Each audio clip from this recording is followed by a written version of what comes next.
Welcome to Who Won the Week, your weekly dose in sports and advertising. I'm Mike Shields of Next to Media. And I'm Matt Ulrich, media analyst at EDO, the TV Outcomes Company. All right, Matt, we got through Wild Card Weekend. They actually played all the games despite some severe weather in a couple of different locations. I'm still just kind of disappointed that the Buffalo game didn't go through as planned with the crazy sideways wind and snow. That would have been fun to see, probably awful to play in.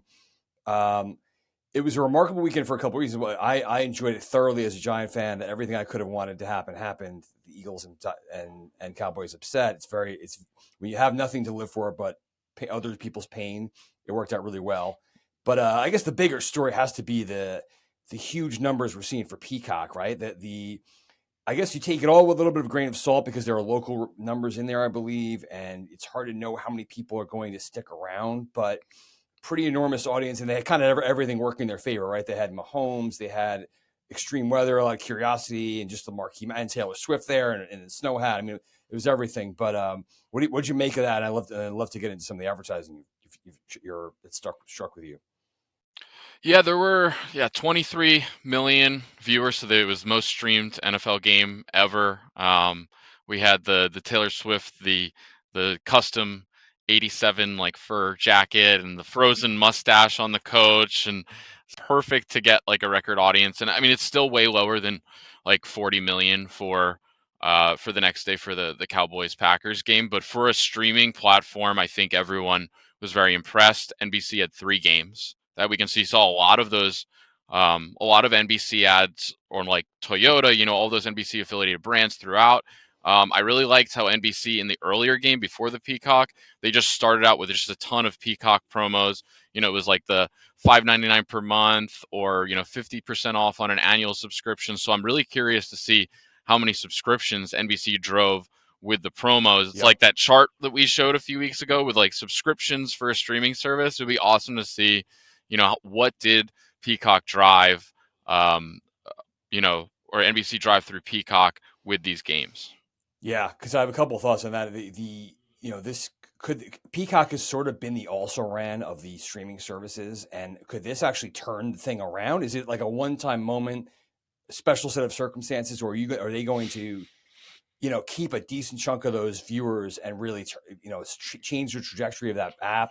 There's so many rumors about what's going to happen with the streaming landscape and big media companies coming together. Could this be Peacock's breakout moment? Yeah. Is another one? I don't know what they told advertisers, and I confess I don't have Peacock, so I didn't get to see the ad experience, but they must be thrilled. I'm thinking, and I wonder what they promised advertisers and what they're seeing out there, because it must have been lots of added value from that ad buy, let's say. Yeah. Yeah. I mean, there were 3 games there on NBC, and I mean, a lot of great ads. I think one that stuck out to me from the whole weekend is, and I saw this on multiple networks, multiple games, is that Popeyes ad, crashing the wing party. Yep.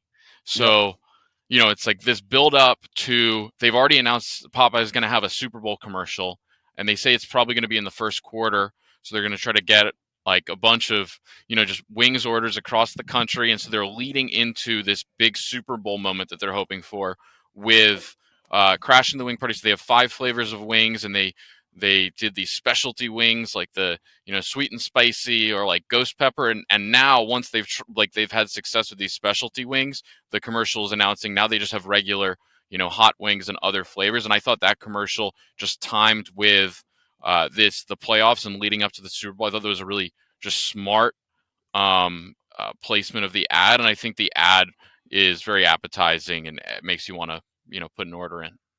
Yeah, yeah. I feel like this is unusual that you don't see this level of.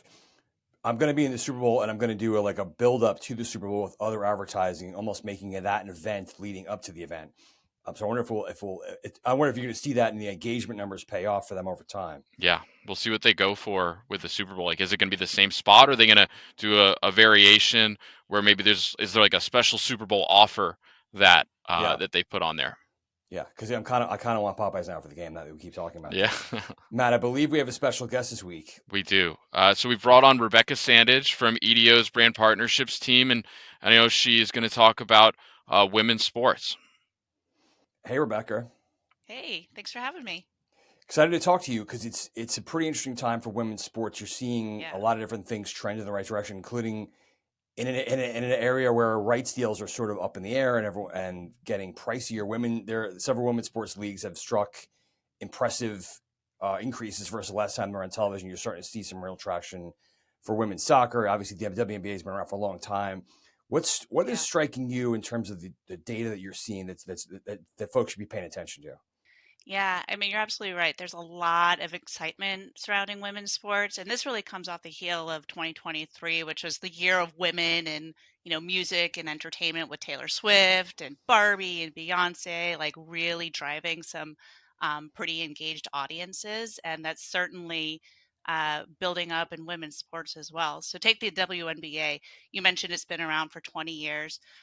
It peaked in the most recent finals in terms of viewership. I think it peaked at 1.3 million viewers. So it was the most watched finals in the past 20 years.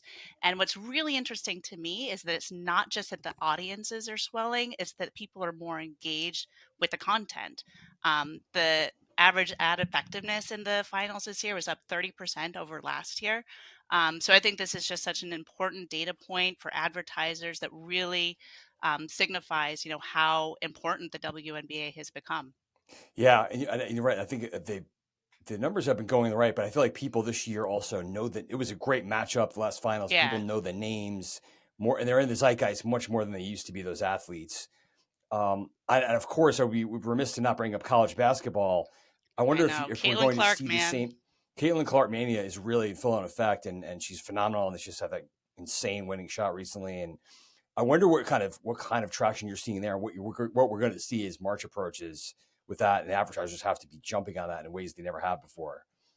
Yeah, I totally agree. I mean, after seeing, how advertisers in the WNBA finals have done, I can't imagine they're any more excited for the NCAA, um, March Madness, and just seeing what Caitlin Clark can do.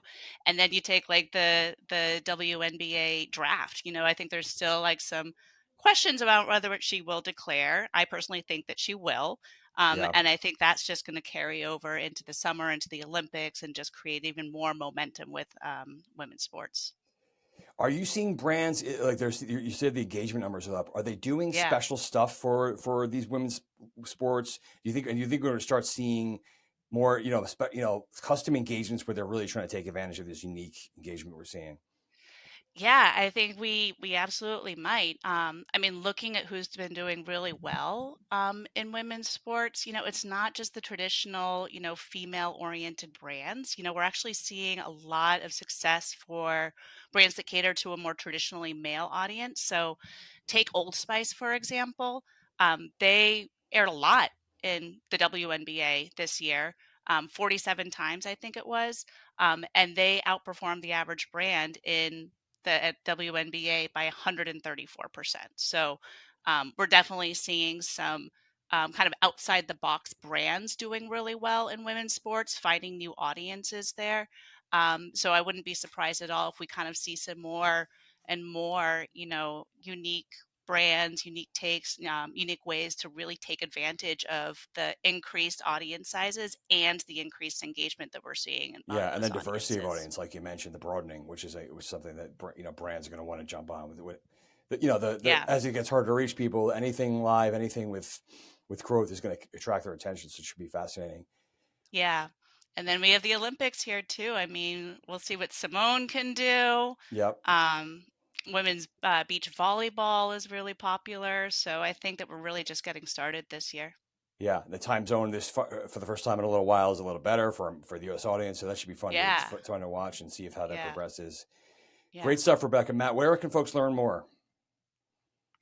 EDO.com for more information. We have a women's sports blog post that will link to this, the LinkedIn post here. And yeah, we have a lot more coming over the next few weeks. EDO.com. All right, Matt. Thanks. We'll see you next week as the playoffs continue. Thanks, Rebecca. Thank you. Thank you Thanks. both. Bye.